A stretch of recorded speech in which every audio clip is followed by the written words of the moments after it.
Imagine waking up one morning and the world is silent. Not peaceful quiet, dead quiet. No birds singing, no insects buzzing, no distant sounds of animals in the forest. You walk outside and realize that 90% of everything that was alive yesterday is just gone. Vanished.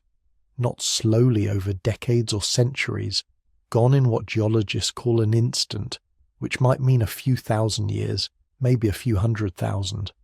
Either way, in the grand timeline of a 4.5 billion-year-old planet, it's a blink, a snap of the fingers, and then almost everything is dead. This isn't science fiction. This has actually happened. Not once, not twice. 5 separate times, Earth has hit the reset button on life itself. 5 times, our planet has transformed from a thriving, bustling biosphere into something that looks more like a graveyard. And here's the part that should keep you up at night. Except, you're probably using this to fall asleep, so maybe it'll give you interesting dreams instead. Scientists believe we might be living through the beginning of the 6th extinction event right now, this moment. While you're listening to this, if you're in Tokyo at 3 a.m. or London at dinner time or somewhere in South America watching the sunset, subscribe and tell me where you are. I read every comment and it's wild to think we're all scattered across this planet that's been through so much. The story of Earth's mass extinctions is the story of apocalypse after apocalypse. Events so catastrophic they make every disaster movie look tame by comparison. We're talking about moments when the rules of survival just stopped working. When being the biggest, strongest, most successful species on the planet meant absolutely nothing. When evolution's greatest success stories were erased like chalk on a blackboard. Take the Permian extinction. About 252 million years ago, geologists call it the Great Dying, and that's not dramatic language, that's just accurate. Roughly 96% of all marine species went extinct, 70% of land vertebrates. Gone. The only mass extinction that came close to ending life on Earth completely. The planet became so hostile that scientists think there were regions where nothing could live at all. Dead zones that stretched for thousands of miles. Or the one everyone knows about. 66 million years ago, when a rock from space 6 miles wide slammed into what's now the Gulf of Mexico and erased the dinosaurs. Animals that had dominated the planet for 165 million years. Just deleted from existence, along with 3/4 of all plant and animal species on Earth. But here's what's really unsettling. Each extinction had a different cause. Some were triggered by volcanic eruptions so massive they make anything in recorded human history look like a candle flame. Others by climate shifts that turn the oceans toxic. One might have been caused by the evolution of plants, if you can believe it. Plants that change the atmosphere so dramatically they accidentally killed off most other life forms. The terrifying lesson is this. There are dozens of ways for Earth to reset itself, dozens of mechanisms by which the planet can essentially sterilize its own surface and start over. And every single time it happens, the world that emerges afterward is fundamentally different from what came before. After each extinction, it's like Earth spins a roulette wheel to see which survivors get to inherit the wasteland.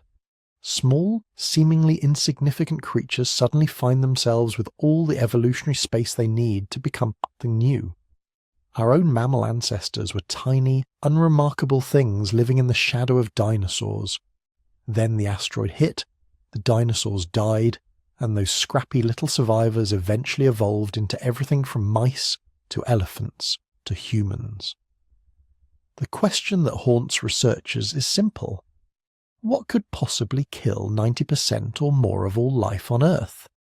What force is powerful enough to override millions of years of evolutionary adaptation, to make extinct the most successful species across every continent and ocean simultaneously? And the more troubling question, could it happen again? Scientists tracking current extinction rates are seeing something alarming. Species are disappearing faster than at any point in the last 66 million years. Not from asteroids or supervolcanoes, but from us, from human activity, climate change, habitat destruction, pollution, overfishing. We might be creating the conditions for Earth's sixth Great Reset, except this time, we're not the survivors hiding in burrows, we're the asteroid. Over the next few hours, we're going to walk through all 5 of Earth's previous extinction events. We'll see what killed the trilobites, what turned the oceans purple and poisonous, what finally ended the age of dinosaurs. We'll watch the planet die and be reborn 5 separate times, and then we'll talk about what's happening right now. Because the evidence suggests that Earth's 6th extinction isn't coming, it's already here. So, get comfortable. Maybe you're in bed in Singapore, or on a night shift in Chicago, or watching dawn break over Sydney. Wherever you are, you're about to take a journey through 4.5 billion years of Earth's deadliest secrets. Let's start at the beginning, or rather, at the first ending. Before we dive into Earth's 5 great dyings, we need to understand what we're actually talking about. What qualifies as a mass extinction? What separates a normal bad century from an actual planetary catastrophe? The answer is both simple and terrifying. A mass extinction is when at least 75% of all species on Earth disappear in what geologists call a geologically short time. Now, geologically short doesn't mean quick by human standards. We're not talking about a weekend. These events typically unfold over thousands to millions of years. But in the context of Earth's 4.5 billion year history, that's basically a snap of the fingers. It's the difference between dying of old age over decades and getting hit by a truck. The outcome is the same, but the timeline is radically compressed. Here's what makes this number so staggering. 3/4 of all species, not individual animals, not populations, entire species gone. Every single member, every genetic lineage, every evolutionary experiment that species represented, eliminated from existence. When we say 75% of species went extinct, we're talking about millions of years of evolution being erased in what amounts to a geological instant. But how do we even know this happened? How do scientists look back hundreds of millions of years and count dead species with any confidence? The answer lies in rocks, and the story they tell is written in the language of absence. Paleontologists study the fossil record, the preserved remains of ancient life trapped in sedimentary layers. These layers build up slowly over millions of years, like pages in a book. Each layer represents a specific time period, and the fossils in that layer show us what was alive then. When you study these layers systematically, you start to notice patterns. In most layers, species diversity remains relatively stable. You see the same groups of organisms appearing consistently, maybe evolving slowly, new species emerging while others fade away. This is normal. This is what scientists call background extinction, the steady tick of evolutionary turnover that happens all the time. Background extinction is evolution's baseline. Species appear, they exist for a few million years on average, then they go extinct, replaced by descendant species or competitors. It's not dramatic, it's not catastrophic, it's just the way life works. Think of it like people dying of natural causes in a city. Every day some people die. Every day new people are born. The population stays relatively stable. That's background extinction. But then, in certain layers, something different appears. You're moving up through the rock, following the timeline forward, and suddenly the diversity collapses. Entire groups of organisms that were abundant in the layer below are just gone from the layer above. Not rare, not declining, completely absent. It's like flipping through a photo album of your family and suddenly finding pages where 3/4 of the people have been cut out of every picture. Someone was there and then they weren't. These transition layers are called extinction boundaries, and they're some of the most studied and debated features in geology. Scientists can date them using radioactive isotopes in the rocks. They can analyze the chemical composition of the layers to understand what the environment was like. They can track which species disappeared and which survived. And when you do this work carefully, you start to see that Earth's history isn't a smooth story of gradual change. It's punctuated by sudden catastrophes that reset everything. The difference between background extinction and mass extinction is like the difference between normal weather and a Category 5 hurricane. During background extinction, maybe one species out of every million goes extinct each year. It's barely noticeable against the constant emergence of new species. But during a mass extinction, that rate increases by orders of magnitude. Hundreds or thousands of species vanishing every year. Entire ecosystems collapsing within millennia. Evolution's normal rules suspended as survival becomes random and death becomes universal. And here's what really keeps geologists up at night. Mass extinctions don't just kill indiscriminately.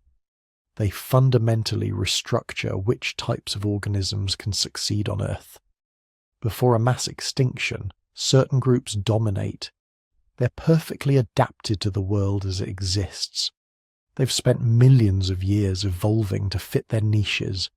Then the extinction hits. The world changes, and suddenly all those perfect adaptations become liabilities. The survivors aren't necessarily the strongest or the smartest. They're the lucky ones who happen to have traits that worked in the new reality. After each mass extinction, Earth essentially reboots. The survivors spread out into the empty ecosystems, evolving rapidly to fill the vacant niches. New dominant groups emerge that never could have competed with the old guard. Evolution gets a fresh start, exploring possibilities that would have been impossible before the reset. This is why mass extinctions matter. They're not just death events. They're creation events. They're the reason mammals inherited the Earth from dinosaurs. They're the reason dinosaurs inherited it from the mammal-like reptiles before them. They're the moments when evolution's direction changes completely. Throughout Earth's long history, life has faced 5 catastrophes severe enough to earn the title mass extinction. Paleontologists call them the Big Five. 5 moments when the planet came closer to being sterilized than at any other time in the past 500 million years. Each one was caused by different mechanisms. Each one killed in different ways. Each one reset Earth's biological clock and sent evolution spinning off in new directions. Before we continue, I'd love to know where you're experiencing this story. Drop a comment and let me know where you're watching from and what time it is for you right now. Are you falling asleep in New York? Waking up in Tokyo? Having a quiet afternoon in London? It's fascinating to think about all of us scattered across the planet, connected by curiosity about Earth's deep history. Now, these Big 5 extinctions follow a pattern. Each one cleared away the dominant life forms of its era. Each one opened up ecological space for new groups to emerge and flourish. Each one demonstrated that no matter how successful, how well adapted, how numerous a group of organisms becomes, they can still be destroyed when Earth systems destabilize. And each one teaches us something crucial about how planetary catastrophes unfold and what it takes to survive them. The first great dying happened so long ago that the world would have been unrecognizable to modern eyes. The second occurred when life was still mostly confined to the oceans, experimenting with the strange new frontier of dry land. The third was the closest life has ever come to total annihilation, an event so catastrophic it makes the others look mild by comparison.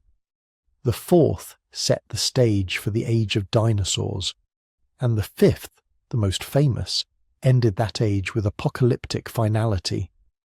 But here's what makes the story urgent. We're living through what many scientists are calling the 6th extinction.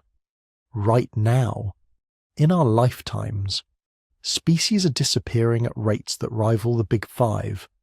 The difference is this one isn't being caused by asteroids or volcanic eruptions or natural climate swings. It's being caused by us. And unlike the victims of previous extinctions, we can see it coming. We can understand what's happening. We can study the past to predict the future. That future is what this story is really about. Because if Earth's history teaches us anything, it's that mass extinctions don't just kill, they transform.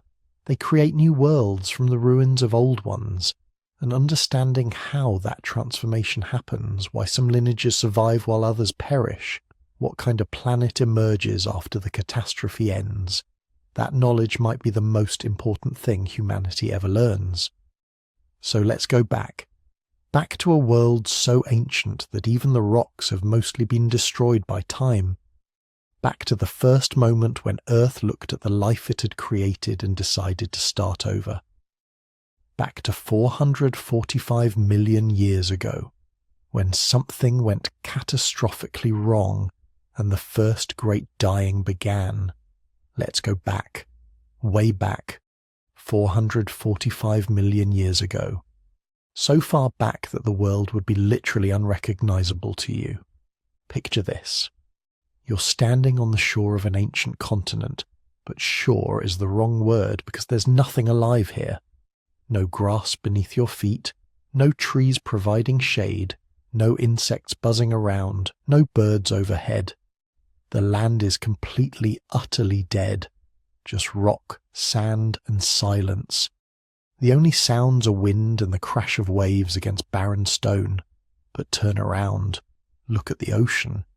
Because that's where everything is happening. The seas are absolutely teeming with life. Not the life you know, not whales and sharks and coral reefs as we understand them today, but something alien. Something that would look like science fiction if you could see it. The dominant creatures are trilobites. Imagine something like a horseshoe crab, but there are thousands of species, ranging from the size of your fingernail to as big as a serving platter. They crawl across the ocean floor in vast herds, their segmented bodies protected by thick armour, their compound eyes scanning for food and danger. Above them swim the nautiloids, ancient relatives of modern squids and octopuses, but these things are enormous. Some species have shells 15 feet long, straight as spears, propelling themselves through the water like living torpedoes. They're the apex predators of this world, the T-Rexes of the Ordovician seas, hunting anything they can catch with tentacles that dart out from their massive shells. The seafloor itself is covered with gardens, not plants, but animals. Crinoids, sometimes called sea lilies, though they're actually animals related to starfish.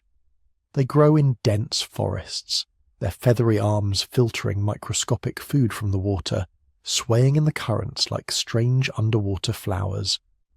Millions of them covering the continental shelves, creating ecosystems more diverse than anything on land would be for hundreds of millions of years. And everywhere, in every available niche, life has found a way to thrive. Graptolites floating in colonies, creating vast living nets that drift with the currents. Brachiopods covering rocks like barnacles, filtering water through their shells. Primitive fish just beginning to evolve, still jawless, still experimental, not yet the dominant force they would become. This is Earth's first truly complex ecosystem. After billions of years of single-celled organisms and simple multicellular life, evolution has finally cracked the code. It's figured out how to build elaborate body plans, develop specialized organs, create predator-prey relationships that drive increasing sophistication. The oceans are warm, carbon dioxide levels are high, sea levels are at some of the highest points in Earth's history. Shallow seas cover vast areas of the continents, creating massive platforms where marine life explodes in diversity. There are more different types of marine creatures now than there have ever been before. Life isn't just surviving anymore, it's flourishing, experimenting, filling every possible ecological role, and then without warning everything starts to die. It begins subtly. Ocean temperatures start dropping.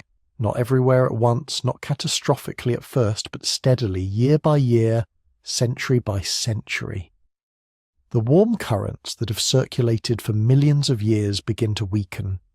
The shallow tropical seas start to cool. The trilobites notice first. These creatures have thrived in warm waters for tens of millions of years.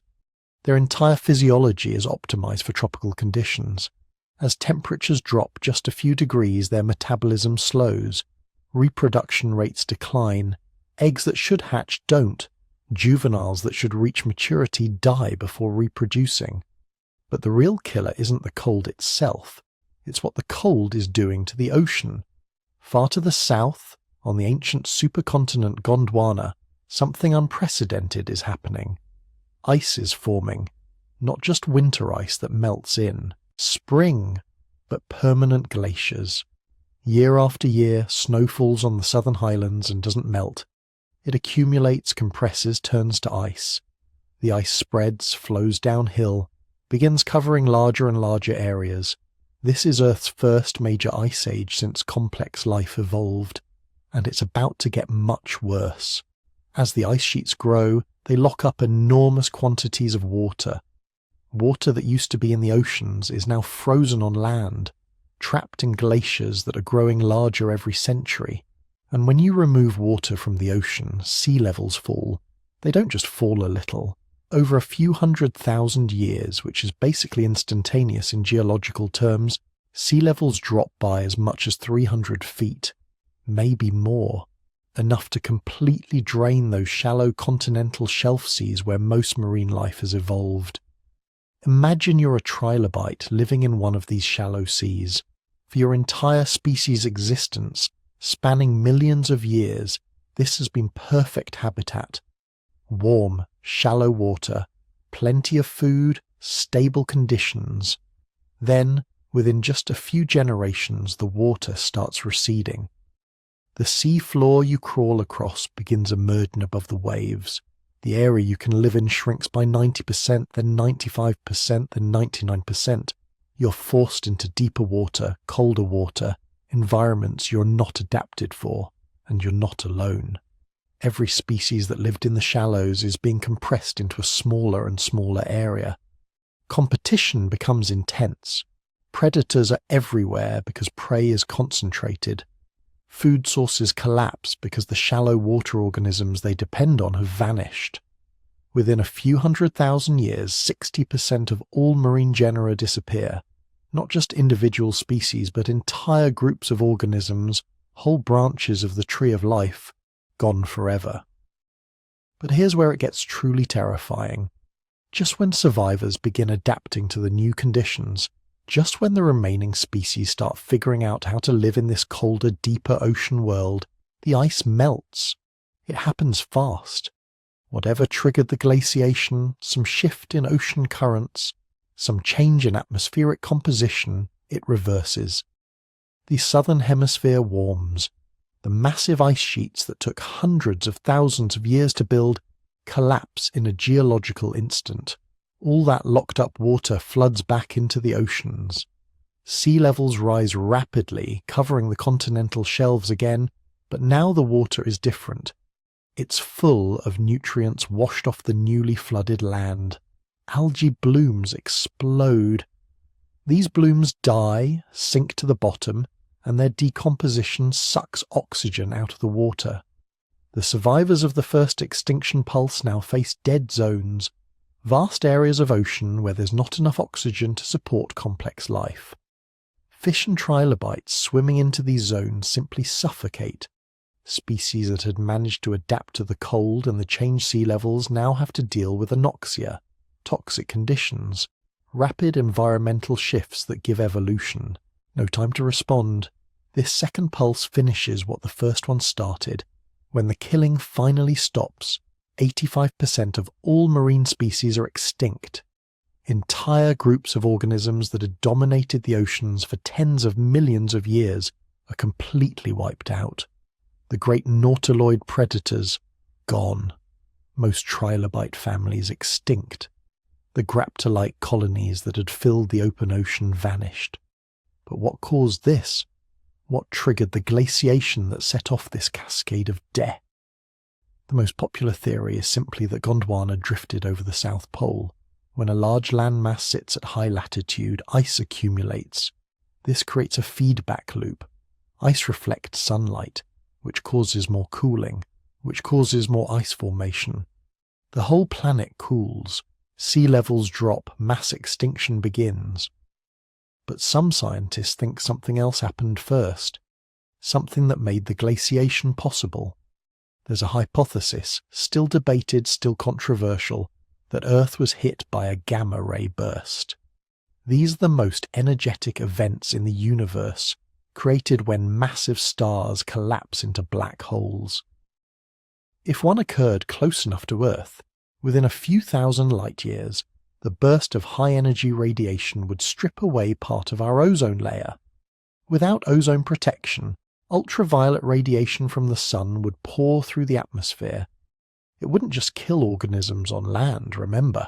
There's nothing on land yet. But UV radiation penetrates shallow water. It would kill phytoplankton, the microscopic organisms at the base of the entire marine food web. It would trigger mutations, damage DNA, cause widespread ecosystem collapse. And here's the kicker. Without as many organisms in the ocean absorbing carbon dioxide, atmospheric CO2 levels would drop.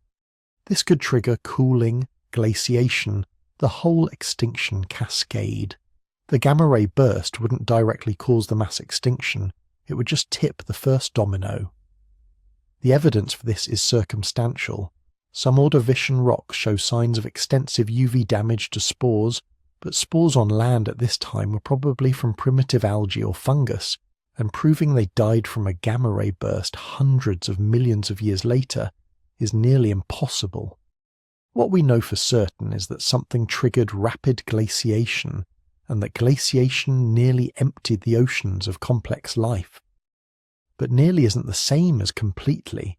Some creatures survived, not by being stronger or faster, but by being adaptable. Some trilobite species that could tolerate colder water made it through. Some nautiloids that could hunt in deeper oceans survived. Brachiopods that could live in low oxygen conditions persisted in refuges where others suffocated, and some creatures thrived. The primitive jawless fish that had been minor players in the Ordovician ecosystem found themselves in a world with far less competition. The nautiloid predators that had kept fish populations in check were mostly gone. The ecological niches were empty, waiting to be filled. Over the next 50 million years, fish exploded in diversity. They developed jaws, teeth, better fins, more efficient body plans. The survivors of the Ordovician extinction became the ancestors of the fish that would eventually crawl onto land and become the first terrestrial vertebrates. Without the extinction, the oceans might have remained dominated by trilobites and nautiloids forever. Evolution had no reason to favour fish when other creatures were already successfully filling every available role. But the extinction reset the board. It cleared away the established players and gave the underdogs a chance. This is what mass extinctions do. They don't just kill, they create opportunity. They allow new forms of life to experiment, to evolve, to try strategies that would have failed in a world already full of successful competitors. The Ordovician-Silurian extinction was Earth's first great reset. The first time the planet wiped the slate clean and forced life to start over. It wouldn't be the last, not even close. Picture Earth 375 million years ago. If you could stand on a Devonian shoreline, you'd witness something unprecedented in our planet's history. Behind you, the world's first forests. Not the towering oaks and pines you know, but strange tree-like plants called Archaeopteris, reaching heights of 30 meters, casting shadows across landscapes that had been barren rock for billions of years. And before you, the ocean, teeming with an explosion of life so diverse, so abundant, that this era would forever be known as the Age of Fishes. The water is alive with creatures that would seem alien to modern eyes. Massive armoured fish called placoderms, some growing to 6 meters long, their heads encased in bony plates like medieval knights. Primitive sharks cruising through coral reefs that stretch for thousands of miles. Ammonites spiralling through the water column, their chambered shells catching the light. And in the shallows, something revolutionary. The first tetrapods, four-limbed vertebrates just beginning to haul themselves onto land, taking their first tentative steps in a journey that would eventually lead to dinosaurs, mammals, and you. This was a world flourishing. Life had recovered spectacularly from the Ordovician extinction 70 million years earlier. The oceans had refilled with diversity. The land was finally being colonized by complex plants. Everything pointed toward an accelerating explosion of biological complexity. The future looked bright. Then, over the span of 20 million years, 75% of all species vanished. Not in a single catastrophic moment like the Ordovician freezing, but through a series of devastating pulses, each one pushing life to the brink, allowing brief recovery, then striking again. This wasn't a quick death. This was prolonged agony, a slow suffocation that played out over timeframes almost impossible for human minds to comprehend. The late Devonian extinction wasn't one event. It was a cascade, a series of interconnected disasters that fed on each other, creating feedback loops that amplified the devastation. Scientists have identified at least 7 major extinction pulses during this period, each one wiping out significant percentages of marine life. The 2 biggest pulses, the Kellwasser events around 375 million years ago and the Hangenberg event around 359 million years ago, were particularly catastrophic. Here's what made this extinction uniquely terrible. It was an oxygen crisis. But not like the Ordovician, where the problem was cold water holding too much oxygen in the deep ocean.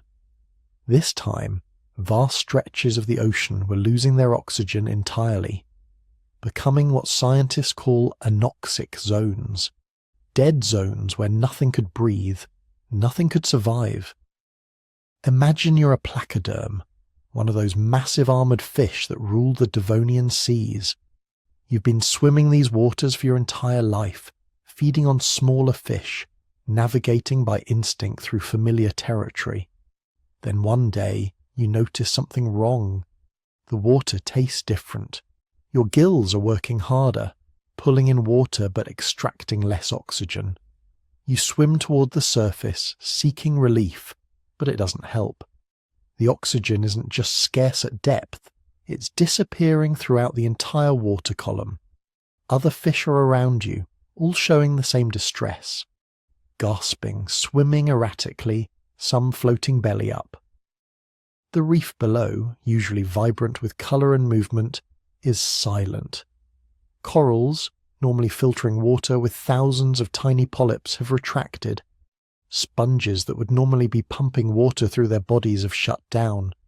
The entire ecosystem is suffocating together. You survive this event. Barely. You find a pocket of better water closer to shore, where waves mixing with the atmosphere provide just enough oxygen to keep you alive. But the reef doesn't survive. Those corals that took millions of years to build their massive structures, they're dying en masse. Their skeletons will remain, ghostly monuments to lost ecosystems, but the living tissue, the polyps that built them, they're gone. And then, just as you think the crisis is over, just as oxygen levels start returning to normal, it happens again. Another pulse of anoxia, another wave of death sweeping through the oceans. This pattern repeated for 20 million years. Recovery, collapse, recovery, collapse. Each time more species disappeared, each time the ecosystems became simpler, less diverse, less resilient. But what was causing these oxygen crashes? This is where the story gets really interesting, because the answer might be above the water, not below it. Remember those first forests I mentioned?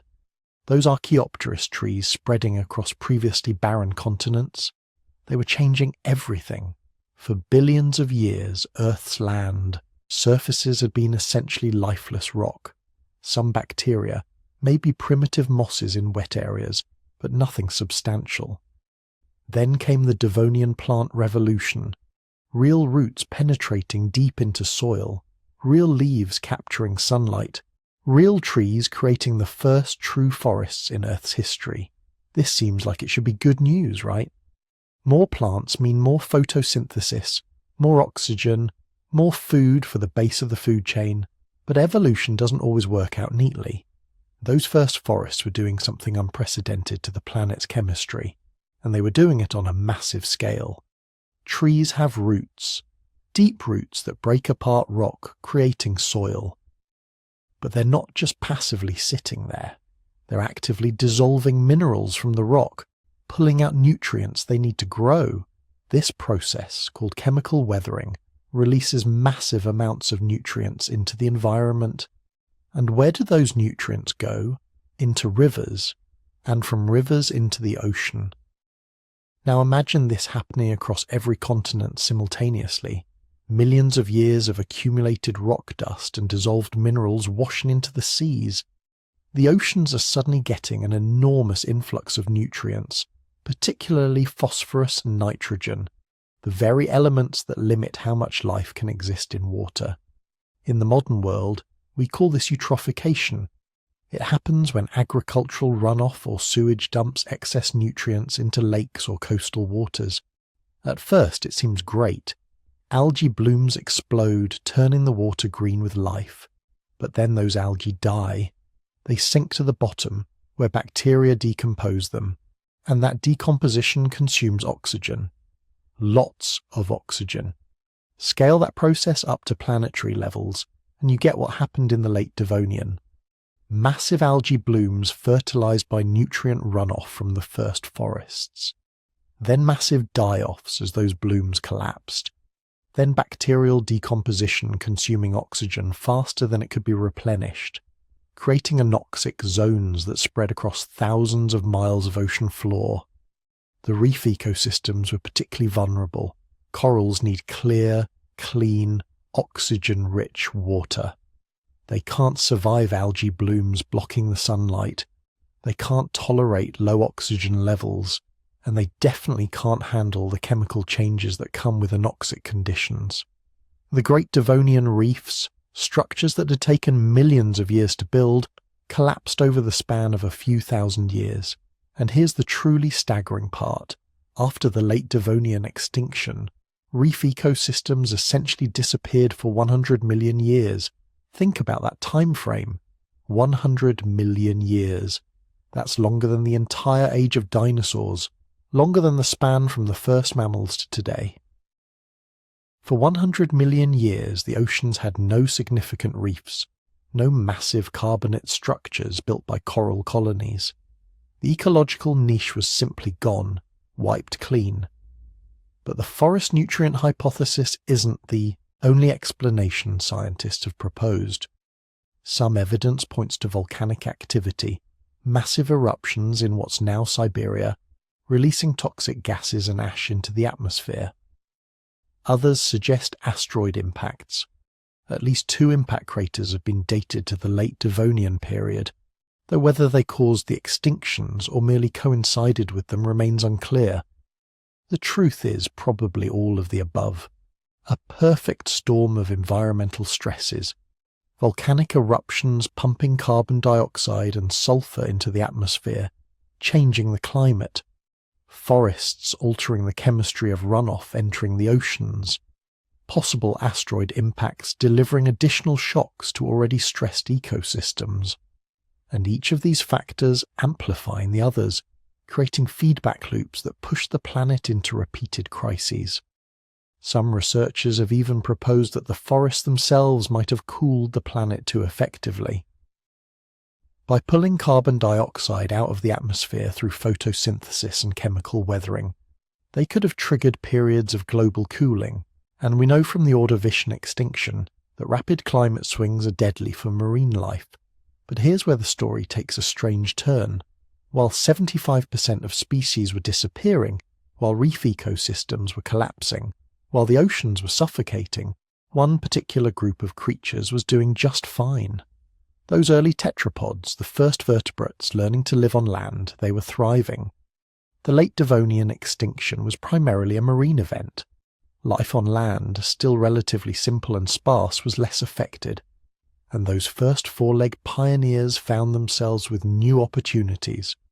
As marine ecosystems collapsed, selection pressure favoured creatures that could survive in oxygen-poor water, or, better yet, spend more time on land where oxygen was abundant. The tetrapods that made it through the late Devonian weren't just survivors. They were the ancestors of every land vertebrate that would follow, every amphibian, reptile, bird and mammal, every dinosaur that would walk the earth, every human who would one day look back and try to understand what happened during those dark 20 million years. In a sense, the late Devonian extinction was the disaster that made us possible. If reef ecosystems had remained dominant, if the oceans had stayed rich and oxygen-filled, marine life might have remained the pinnacle of evolution. But the prolonged oxygen crisis changed the rules. It made land the safer option, the place with a future. By the end of the Hangenberg event around 359 million years ago, the world was transformed. The age of armoured fish was over. The great reefs were gone. The oceans were simpler, quieter, emptier. But on land, in the shadows of those world-changing forests, tetrapods were diversifying, adapting, preparing for the next chapter in Earth's story. They didn't know it, but they were inheriting the planet. And in another 100 million years, their descendants would dominate ecosystems that the Devonian fish could never have imagined. But Earth wasn't done resetting itself, not even close. The next extinction would make the late Devonian look like a minor setback. It would be so devastating, so thorough, so absolutely catastrophic that it would earn a name that still sends chills through anyone who studies Earth's history. They call it the Great Dying. Picture Earth 252 million years ago.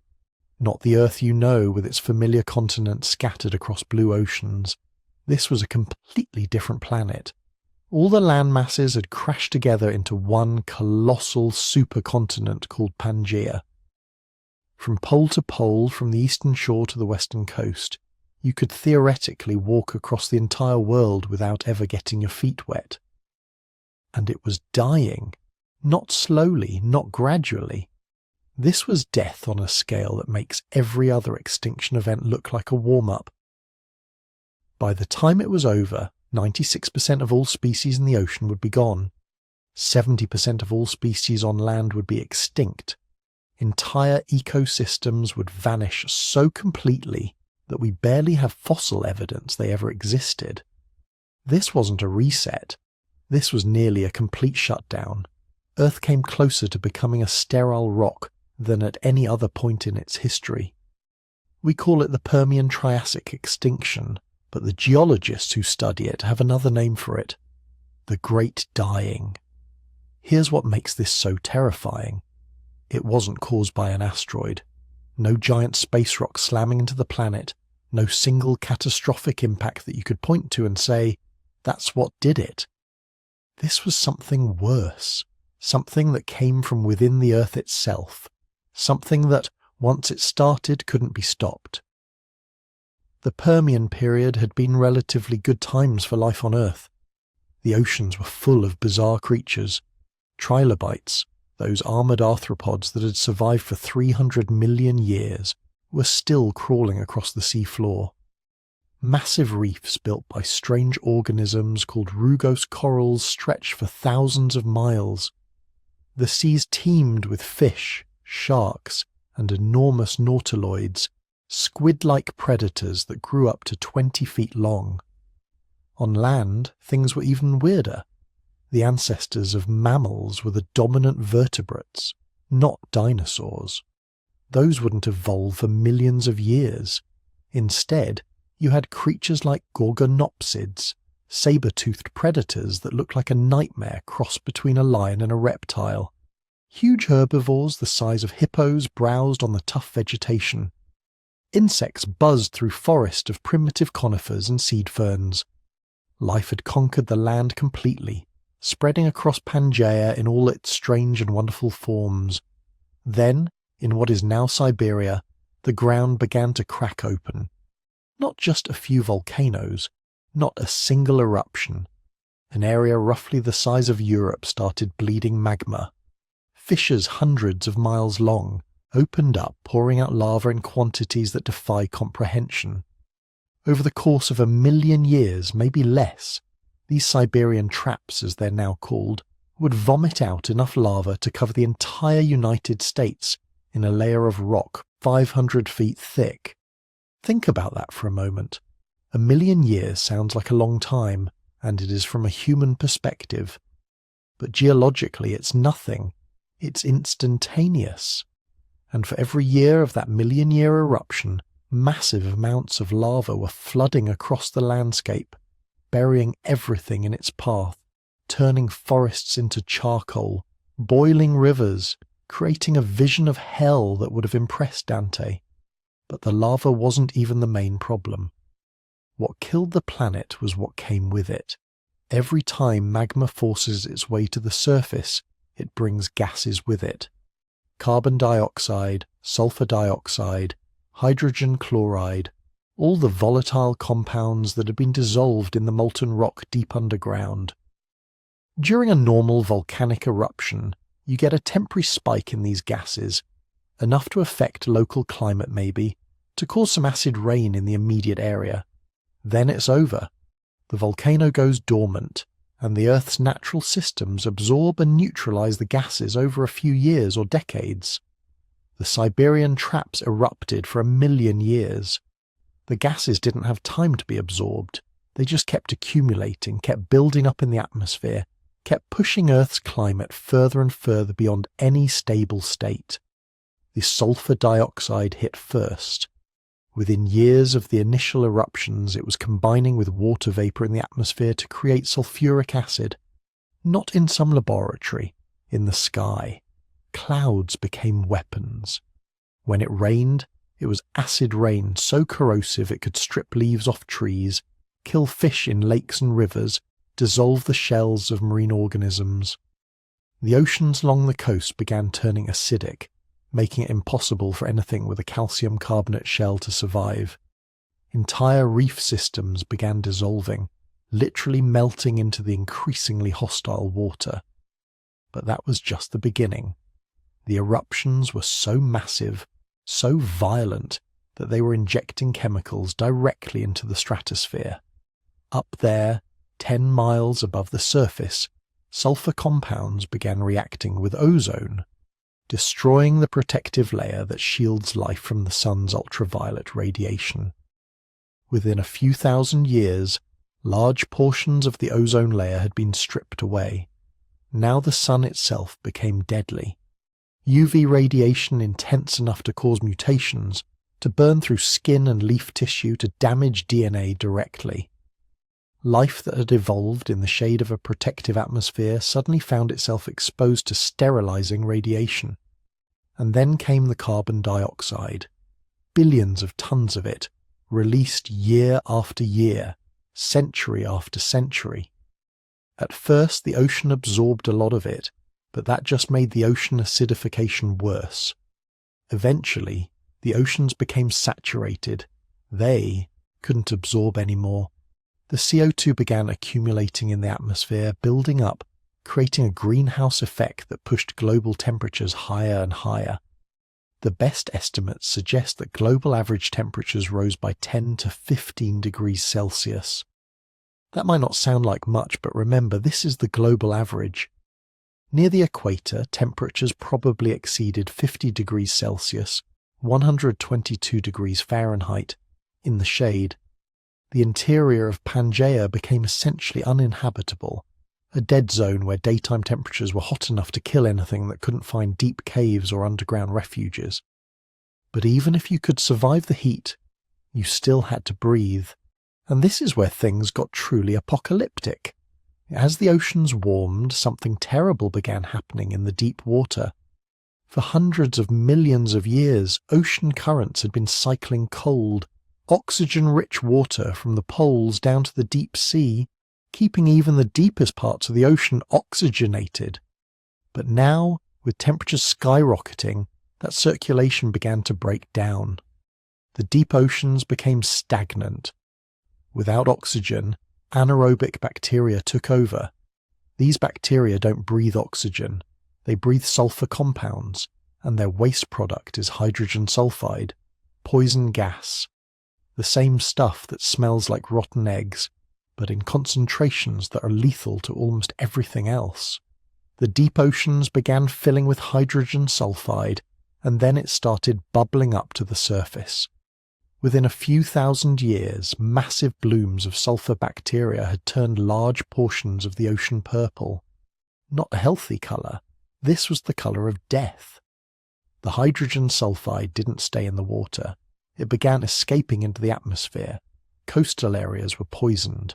Animals that came to drink from rivers or the ocean were killed.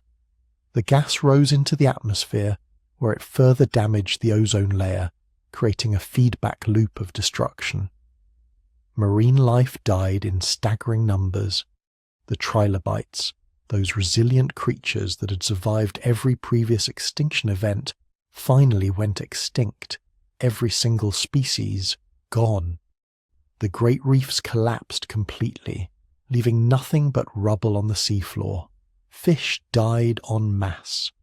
The fossil record shows evidence of mass mortality events where millions of fish suffocated simultaneously as the water turned anoxic. On land, it wasn't much better. The forests died first. Between the heat, the acid rain, and the UV radiation, trees simply couldn't cope. Whole forests turned to dead wood, standing tinder waiting for lightning strikes. When fires started, they burned for years, creating massive firestorms that consumed entire regions. The ash from these fires is preserved in rock layers all over the world, a testament to the scale of the destruction. With the forests gone, the herbivores had nothing to eat. They died. With the herbivores gone, the predators had nothing to hunt. They died too. Within a few thousand years, maybe as little as 60,000 years, the land was essentially empty. Oh, there were survivors, but they were tiny. Little lizard-like creatures hiding in burrows, small omnivores that could eat anything, insects, though even they suffered massive losses, and fungi. The fungi loved it. For millions of years after the main extinction event, the fossil record shows an unusual spike in fungal remains. Dead wood everywhere, dead animals everywhere, and fungi specialized in breaking down dead organic matter. For a brief geological moment, Earth became a planet of mushrooms, growing on the corpses of the world that had been. The recovery took 10 million years. Let that sink in. Not thousands of years, not hundreds of thousands. 10 million years before biodiversity began to return to pre-extinction levels. 10 million years before complex ecosystems re-established themselves. That's longer than the entire history of hominids on Earth. Longer than the gap between us and the common ancestor we share with chimpanzees. But when life did recover, it came back different. The old dominant groups, the mammal-like reptiles that had ruled the Permian, never fully recovered. They hung on for a while, but they'd lost their edge. New groups began to rise. Archosaurs, the ancestors of dinosaurs and crocodiles. These were the groups that would come to dominate the Triassic period. Eventually, some of these archosaurs would evolve into the dinosaurs, and they would rule the world for 165 million years. The Permian-Triassic extinction didn't just reset life on Earth, it completely reordered it. It determined which groups would dominate for the next 200 million years. Without the Great Dying, there probably would have been no dinosaurs, no T-Rex, no Brontosaurus, no Velociraptor. Earth would have remained a planet of mammal-like reptiles. But here's what should keep us awake at night. The Permian-Triassic extinction was caused by volcanic eruptions releasing greenhouse gases. Massive releases, yes, but spread over 1 million years. Current human activities are releasing greenhouse gases at a rate that's actually comparable to the Siberian traps, but compressed into centuries instead of millennia. We're running the same experiment, just faster. The Great Dying shows us what happens when you push a planetary climate system past certain tipping points: ocean acidification, oxygen depletion, runaway greenhouse effects. We're seeing early signs of all of these today. We haven't reached Permian-Triassic levels, not even close, but we're headed in that direction. And the Permian-Triassic tells us that once you cross certain thresholds, the system can spiral out of control in ways that are nearly impossible to stop. 252 million years ago, Earth nearly died. Life survived, but just barely. It took millions of years to recover, and when it did, the world that emerged was completely different from the world that had been. The Great Dying reminds us that planets can break, that there are limits to what living systems can tolerate, that once you push hard enough, the Earth doesn't just reset, it nearly shuts down completely. Picture the world 201 million years ago. Not the dinosaur paradise you're probably imagining, but something much stranger. A world where dinosaurs existed, yes, but they weren't the dominant life forms, not even close. They were just another group of reptiles trying to make it in a crowded, competitive ecosystem. And honestly, they weren't winning. The real rulers of the Triassic world were creatures you've probably never heard of. Massive crocodile-like animals called crurotarsans. Some walked on 4 legs like modern crocodiles, but others, the really successful ones, walked upright on 2 legs like dinosaurs. They had similar body plans, similar hunting strategies, similar ecological roles. In every practical sense, they were doing everything dinosaurs could do, but doing it better. There were herbivorous crurotarsans that looked remarkably like the horned dinosaurs that would come later. There were predatory ones that hunted in packs. Some reached lengths of 20 feet and could take down prey several times their size. They had efficient metabolisms, sophisticated social behaviors, and they'd been perfecting their survival strategies for tens of millions of years. The dinosaurs were the underdogs, the evolutionary also-rans, stuck in marginal niches while their crocodile-like cousins dominated the planet. And it wasn't just crurotarsans. The Triassic had other dominant groups. Enormous amphibians still lurked in rivers and lakes, some growing to 15 feet long. Early mammal relatives called cynodonts prowled the underbrush, many of them surprisingly large and successful. Flying reptiles called pterosaurs had already taken to the skies. The oceans were full of massive marine reptiles, ichthyosaurs and nothosaurs, that made modern great white sharks look timid. In this crowded world, dinosaurs occupied a handful of ecological roles. They were mostly small to medium-sized animals. Some were herbivores, some were predators, but none were dominant. If you could have surveyed the Triassic landscape and tried to predict which animal group would inherit the Earth, you would never have picked dinosaurs.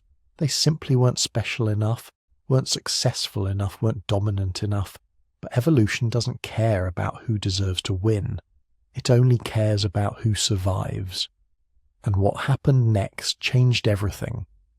Around 201 million years ago, Pangaea, the supercontinent that had dominated Earth's geography for 100 million years, began to break apart. This wasn't a gentle, gradual separation. This was violent, catastrophic, a tectonic divorce that would reshape the planet. As the Atlantic Ocean began forming, splitting what would become Africa and South America from North America, and Europe. Something unprecedented happened underground. Magma began rising through the fractures in Earth's crust, not from a single volcano, not even from a chain of volcanoes, but from thousands of fissures along a rupture zone that stretched for thousands of miles. This was the Central Atlantic Magmatic Province, or CAMP, and it would prove to be one of the largest volcanic events in Earth's history.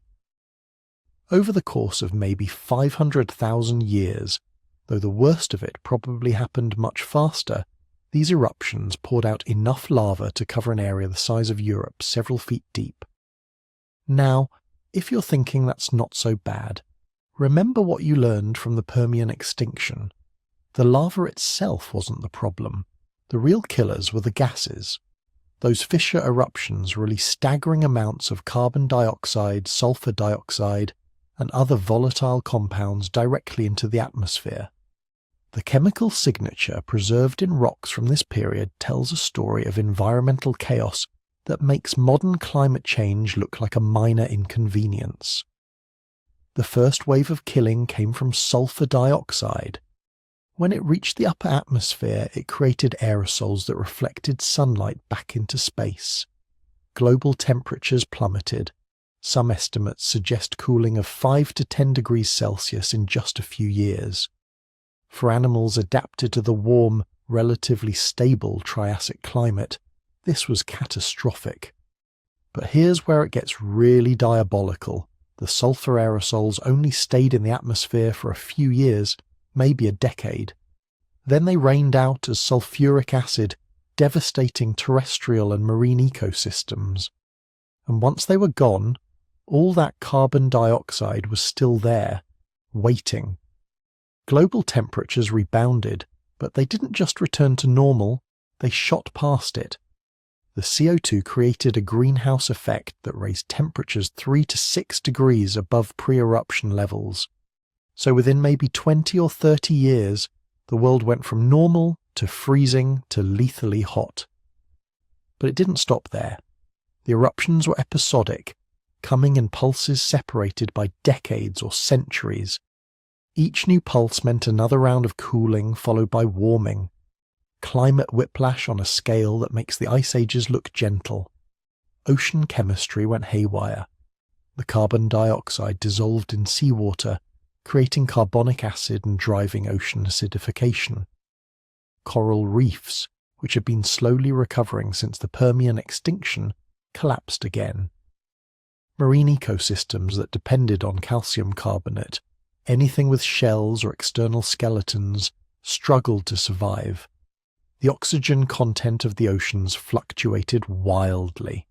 Some regions became anoxic dead zones. Others experienced toxic algae blooms that poisoned the food chain from the bottom up. On land, plants faced an impossible challenge. The rapid temperature swings meant that survival strategies that worked one decade were lethal the next. Cold-adapted plants expanded during cooling phases only to be wiped out when temperatures spiked. Heat-tolerant species colonized new territories, then died en masse during the next cooling event. The fossil record from this period shows massive die-offs of plant species, followed by brief recoveries, followed by more die-offs. Forests that had stood for millions of years disappeared within generations. And the animals that depended on those plants, they were caught in a death spiral. Herbivores starved when vegetation collapsed. Predators starved when herbivores disappeared. Ecosystems that had been stable for tens of millions of years unraveled in what was, geologically speaking, the blink of an eye. Some researchers think the worst of the extinction happened in less than 10,000 years. Others think it might have been even faster, possibly just a few thousand years for the main killing event. When the dust settled, or rather, when the volcanic gases finally cleared and the climate stabilized, about 80% of all species were gone. But here's what's fascinating. The extinction was incredibly selective. It didn't kill everything equally. It picked winners and losers in ways that seem almost random, until you look closely at the survival patterns. The Crurotarsans, those successful crocodile-like archosaurs that had dominated the Triassic, nearly wiped out. A few small species survived, and their descendants eventually became modern crocodiles and alligators, relegated to rivers and swamps. But the giant terrestrial species, the ones that had outcompeted dinosaurs for tens of millions of years, all gone. The large amphibians, extinct. Most of the mammal-like cynodonts, dead. Many marine reptile groups, vanished. But dinosaurs, they made it through. Not all of them, certainly. Many dinosaur species went extinct during the crisis, but enough survived to repopulate the planet. And here's the critical question. Why? What did dinosaurs have that Crurotarsans didn't? Why did the underdog survive while the dominant groups perished? The answer seems to be related to metabolic efficiency and dietary flexibility. Recent research suggests that many early dinosaurs had more efficient respiratory systems than their competitors. They had evolved air sacs, similar to modern birds, that allowed them to extract more oxygen from each breath. In a world where oxygen levels were fluctuating and temperatures were swinging wildly, this efficiency advantage might have been the difference between survival and extinction. Dinosaurs also seem to have been more generalist feeders than many of their competitors. The Crurotarsans had specialized, optimized for specific prey and specific hunting strategies. When ecosystems collapsed, their food sources disappeared and they couldn't adapt quickly enough. Many dinosaurs, particularly the early ones that survived the extinction, were more opportunistic. They could switch between different food sources, adjust their hunting strategies, survive on less. Size played a role too. Many of the dinosaurs that made it through were relatively small, less than 30 feet long, with lower food requirements than the massive Crurotarsans. In a world where food was scarce and unpredictable, being smaller and more efficient was an advantage. But perhaps most importantly, dinosaurs got lucky. And in mass extinctions, luck matters as much as adaptation. The specific regions where dinosaurs had their strongest populations happened to be areas where refugia, small pockets of relatively stable climate, persisted during the worst of the crisis. Some Crurotarsan populations weren't so fortunate. They lived in regions where temperature swings were most extreme, where vegetation collapse was most complete. This is one of the hard truths about mass extinctions. They're not entirely fair. They don't always favour the best adapted or the most successful. Sometimes they favour the lucky, the groups that happen to be in the right place at the right time with just enough of the right adaptations to squeak through. When the climate finally stabilised around 200 million years ago, the world that emerged was radically different from the one that had existed before. The ecological vacuum left by extinct Crurotarsans and other groups was enormous, and dinosaurs, those former underdogs, were perfectly positioned to fill it. They diversified explosively. Within a few million years, dinosaurs had evolved into the massive long-necked sauropods, the armoured stegosaurs, the predatory theropods that would eventually produce species like Allosaurus and Tyrannosaurus rex. They spread across every continent, adapted to every terrestrial environment, and grew to sizes that still boggle the mind today. For the next 135 million years, dinosaurs would be the dominant large animals on land. The Triassic-Jurassic extinction had handed them the planet, not because they were superior, but because they survived when others didn't, because they were efficient enough, flexible enough, and lucky enough to make it through the crisis. But there's a deeper lesson here. Dominance is temporary. Success is no guarantee of survival. The Crurotarsans had ruled for tens of millions of years, perfectly adapted to their world. Then the world changed, and adaptation didn't matter. The extinction didn't care about their evolutionary achievements or their ecological success. It only cared about who could survive rapid environmental change. The dinosaurs inherited an empty planet and made it their own. But their reign wouldn't last forever. 135 million years later, they would face their own reset. And when it came, they would learn what the Crurotarsans had learned, that no matter how successful you become, no matter how well adapted you are, Earth always keeps one more catastrophe in reserve. Picture a spring morning 66 million years ago. The sun rises over what will one day be the Yucatan Peninsula, but today it's a shallow, tropical sea.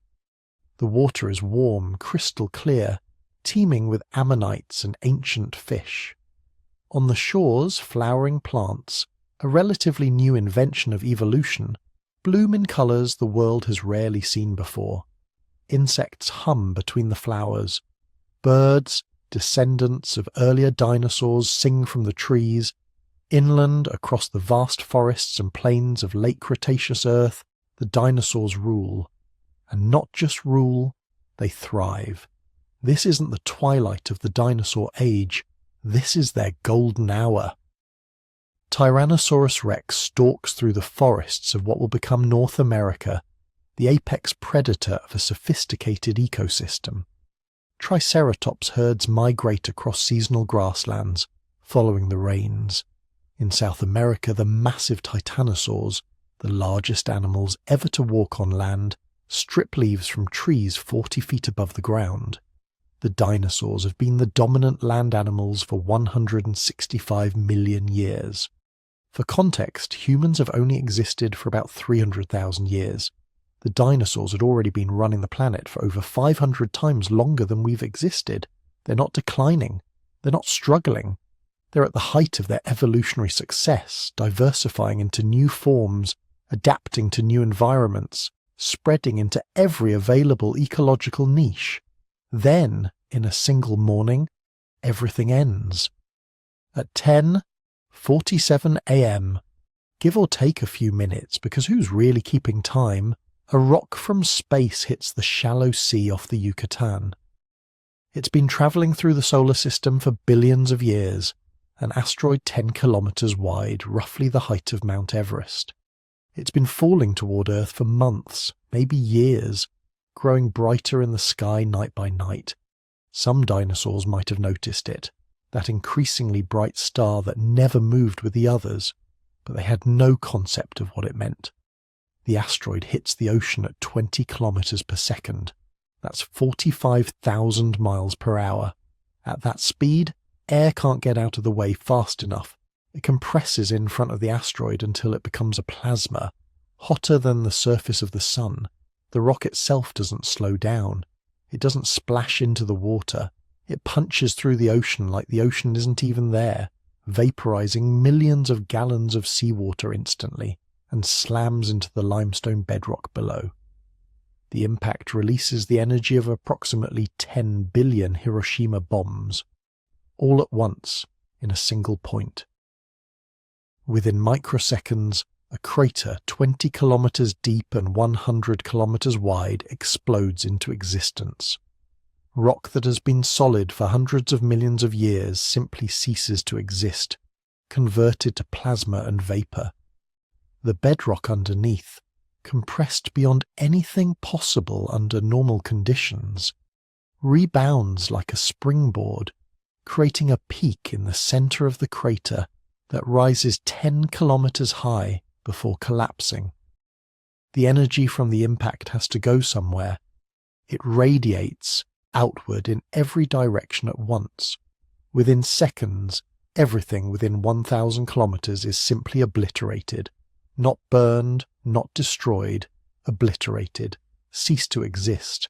Any dinosaur, any tree, any living thing within that radius is reduced to its component atoms before its nervous system could even register that something happened.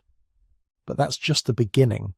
The impact throws debris into the atmosphere, not just rocks, trillions of tons of vaporized rock, superheated to thousands of degrees. This material shoots upward faster than escape velocity. Within minutes, some of it is in space, but most of it arcs through the upper atmosphere and begins falling back to Earth. falling everywhere. Across North America, South America, Africa, Europe, Asia, glowing fragments of impact debris rain down like a second sun. The thermal radiation from this debris is intense enough to ignite organic material across entire continents. Forests that have stood for millions of years burst into flame, not just near the impact, everywhere. From Mexico to Montana, from California to the Carolinas, from the Amazon to the Arctic, everything combustible begins to burn. The world becomes a furnace. Dinosaurs that survived the initial impact, that were far enough away to escape the immediate blast, now face a global firestorm. Hadrosaurs, those peaceful plant-eaters who run in panic as the trees around them ignite. Tyrannosaurs, the apex predators who have never known fear, flee alongside their prey, both species united in terror. But there's nowhere to run. The fires are everywhere. The smoke fills the sky. The heat becomes unbearable. Within hours, the atmospheric temperature has risen by dozens of degrees globally. Many dinosaurs simply cook alive, even if they never see a flame. Meanwhile, the impact has triggered something else. The energy transferred to the Earth's crust sets off earthquakes worldwide. Magnitude 10, magnitude 11, scales of seismic activity that wouldn't be seen again for 66 million years. In the Gulf of Mexico, the ocean floor itself ripples like water. Tsunami waves 300 meters high radiate outward from the impact site. They cross the Gulf of Mexico in less than an hour, slamming into what will one day be Texas and Louisiana, with the force of mountains made of water. They race across the Atlantic, reaching Africa within hours. No coastal ecosystem anywhere on Earth survives. The dinosaurs on the coasts, the ones who lived in the shallow seas and tidal zones, don't even get the dignity of a quick death. They're swept inland, tumbled through debris-filled water, drowned and crushed simultaneously. Their bodies are deposited miles from the sea, mixed with marine sediments and impact debris in a layer of rock that geologists will one day call the KPG boundary. Within 24 hours of impact, most large land animals are dead or dying. But the extinction event is just getting started. The debris in the atmosphere begins to settle, but there's so much of it. Trillions of tons of fine particulate matter, sulfur aerosols from vaporized limestone, soot from the global fires, all of it hangs in the air, blocking sunlight. Within weeks, the sky becomes dark. Not night dark, perpetual twilight dark. The sun becomes a dim orange disk barely visible through the haze. Photosynthesis stops. Not completely, not everywhere, but enough. Plants that depend on full sunlight begin to die. Within months, forests that survived the initial fires begin to collapse as trees exhaust their energy reserves and find no light to replenish them. The plant die-off cascades through the food chain. Herbivorous dinosaurs, already stressed by the heat and fires, now face starvation. They strip what vegetation remains, but it's not enough. The great herds thin. The magnificent titanosaurs, who need hundreds of pounds of plant matter daily, begin to fall. Their bodies lie where they collapse, too many for scavengers to consume. The carnivores do better at first. There's plenty of dead meat. Tyrannosaurs feed on carrion, something they probably did occasionally anyway, but now do exclusively. But the carrion doesn't last. Bodies rot, get consumed, or freeze in the cooling climate. Within a year, the carnivores face their own starvation. These apex predators, these kings of the Cretaceous, die slowly, their powerful bodies betraying them as their metabolism demands more food than the dying world can provide. The temperature is dropping now. With sunlight blocked, the Earth's surface begins to cool. What had been a global furnace becomes a global freezer. The impact winter has begun. This isn't like natural winter, this is years of constant darkness and cold. Temperatures in many regions drop by 25 degrees Celsius or more. Water freezes. What few plants managed to survive the fires and darkness now face months or years of freezing temperatures in regions that were tropical just months before. And there's another factor making everything worse. Halfway around the world from the impact site in what will one day be India, the Deccan Traps volcanic system has been erupting on and off for thousands of years. These aren't normal volcanoes. These are flood basalts, eruptions that pour lava across thousands of square kilometers, releasing massive amounts of carbon dioxide and sulfur dioxide into the atmosphere. Under normal circumstances, life could adapt to this. Species have survived similar eruptions before. But these aren't normal circumstances. The asteroid impact has stressed every ecosystem on Earth to the breaking point. The volcanic gases push many of them over the edge. Some researchers think the impact itself might have triggered increased volcanic activity, sending seismic shockwaves through the Earth's crust that intensified the Deccan eruptions. Others think it's just terrible timing, two separate disasters hitting the same planet within a few thousand years of each. Either way, the combination is devastating. The 1-2 punch of impact winter followed by volcanic climate disruption ensures that the Earth's climate remains chaotic for thousands of years. By the time the dust finally settles, literally 75% of all species on Earth are gone. Not just the dinosaurs. Ammonites, those beautiful spiral-shelled marine animals that had survived every previous extinction, finally go extinct. Most marine reptiles disappear. Pterosaurs, the flying reptiles, vanish completely. Many plant species, especially those dependent on specific pollinators or growing conditions, die out. Entire ecosystems collapse like houses of cards, but some things survive. And what survives tells us everything about what it takes to live through a global catastrophe. The survivors share certain characteristics. They're small. They can survive on very little food. Many of them can burrow underground or hide in water. They're generalists, capable of eating whatever they can find rather than specialists dependent on specific foods. They're cold-tolerant, capable of surviving temperature extremes. Most importantly, they can reproduce quickly, allowing them to recover faster when conditions improve. Mammals fit this profile perfectly. During the Cretaceous, mammals had been small, mostly nocturnal creatures living in the shadows of the dinosaurs. The largest was about the size of a raccoon. Most were mouse or rat-sized. They could burrow. They had fur for insulation. They were already adapted to cold nights. They could eat almost anything. Insects, plants, seeds, whatever they found. When the impact winter hit, these small furry survivors retreated underground, living off seeds and roots and insects, waiting out the darkness in burrows where the temperature stayed relatively stable. Birds survived too, though most bird species went extinct. The survivors were, again, small ground-dwelling species that could eat seeds and hide in vegetation or burrows. The large flightless birds, the specialized species that had adapted to specific ecosystems, they died. But the small, adaptable ones made it through. Crocodiles and turtles, those ancient reptile lineages, survived. They're cold-blooded, so they don't need as much food.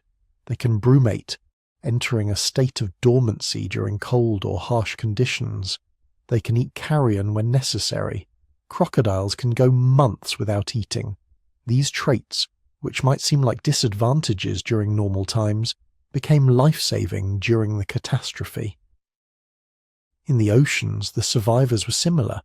Small fish, generalist feeders, species that could live in deep water where the surface chaos mattered less.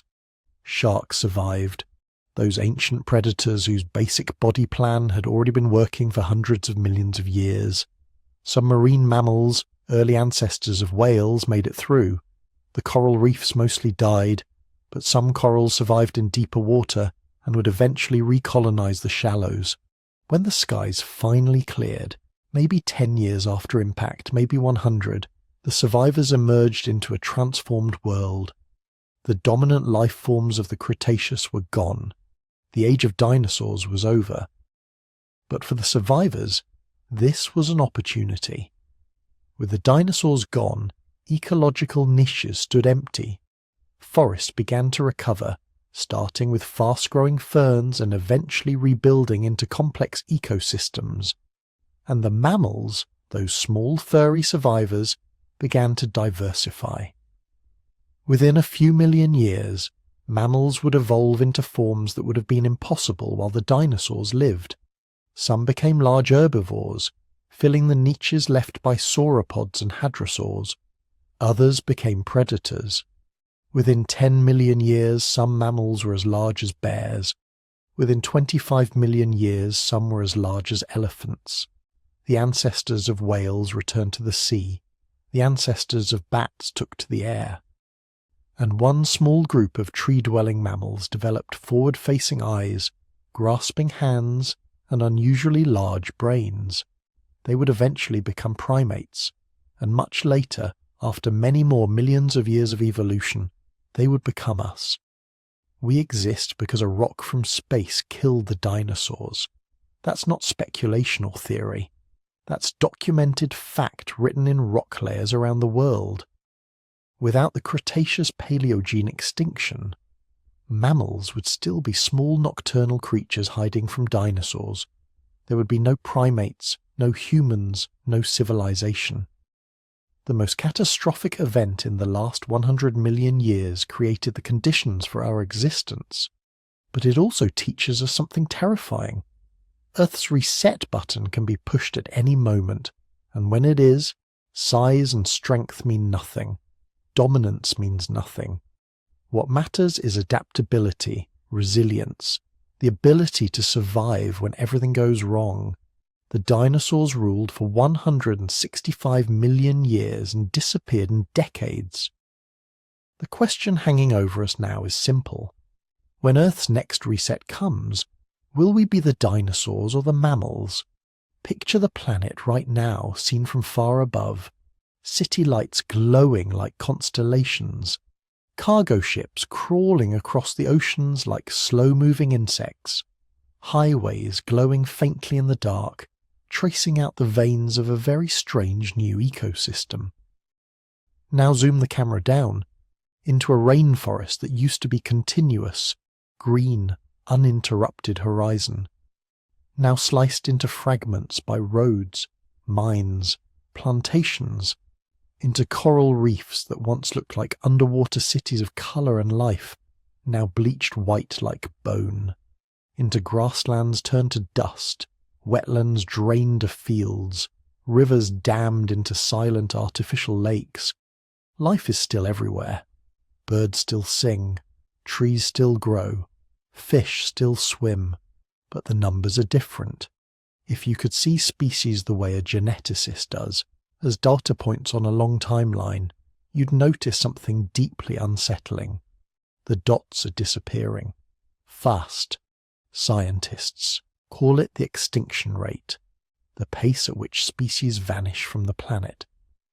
Over the last 500 million years, during normal times between mass extinctions, that background rate has been relatively slow. Maybe one species out of every million disappearing each year, mostly replaced by the slow, patient work of evolution. But when researchers look at the last century or two, they see something else entirely. By every serious estimate, today's extinction rate is between 100 and 1,000 times higher than that long-term background. Some studies suggest it might even be more. Species that once numbered in the millions are now down to thousands. Others are already gone, known only from dusty museum drawers and fading photographs. And many are disappearing before we even notice they existed. Entire evolutionary lineages erased without even getting a name. To paleontologists, this pattern looks eerily familiar. A spike in extinctions, a rapid loss of biodiversity, ecosystems unravelling not over millions of years, but over centuries and decades. On geological timescales, that's instant. So the question hangs in the air like a quiet warning. Are we already living through Earth's sixth mass extinction? And if we are, what's driving it this time? In the past, the culprits were things like supervolcanoes, asteroid impacts, runaway climate shifts triggered by deep time tectonics, forces utterly beyond the control of any individual organism. This time, the main driver is a single species. Us. It didn't happen all at once.